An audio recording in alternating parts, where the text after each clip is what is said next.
It's a hometown holiday for the village of Roscoe Saturday afternoon, and village leaders say new to this year's festivities is a merry market.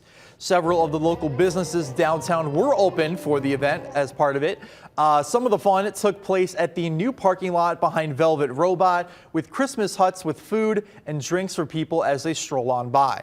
The village also just had its official tree lighting about 7 minutes ago at its new location on the corner of Bridge and Main Streets, and the lit up and festive fern sits by some other trees decorated by area youth groups.